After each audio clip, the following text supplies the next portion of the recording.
Well, one thing we do is assess all our survivors, as we mentioned, for social determinants of health. Find out what those barriers are and work with them to help overcome them. Another thing that we do, and we're really fortunate, and I think everyone has this opportunity, is to have um, translators available for individuals that may not speak English as a primary language. So to have someone that can interpret what we're saying as well as accurately interpret to back to us the experience that they're having so we can help them. So, and also for clinicians, it's really important that we are up to date with the different cultures that are prevalent in our community and knowing what health behaviors mean to an individual that may not be part of our what we know. So, we really need to educate ourselves and ensure that we provide culturally sensitive care to individuals. So, that are some things that I think are really, important that we do. We don't use a family member to translate information. We use trained interpreters so they know exactly, what to they share word for word what we're saying and back to us as well. So those are some things that are really important. Other things that we need to be aware of is perhaps if someone lives in a food desert, where, food banks are, where they can go to get, food not only for themselves, but their family. And if they do have young children, do they have,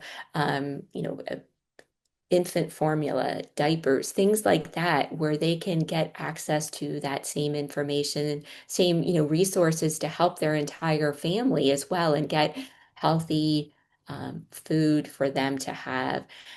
Also, utilizing community health workers. They're part of the community. Um, some faith-based community churches have food banks located right within them. So knowing where they are, I know some cancer centers also have food closets right within them and sharing with individuals where they are. If you need this, you don't have to come and ask me, this is where it is. And take what they need without fear. Usually they're right by a door where individuals can get to so they can get what they need. So just normalizing that conversation rather than having someone bring that up. Let me share with you some of the resources we have for you. Here's our food bank, or here's our food closet. Did you know at the right by the Walmart, there's a food bank that you can go into, and you can just go in there. This is when they're open.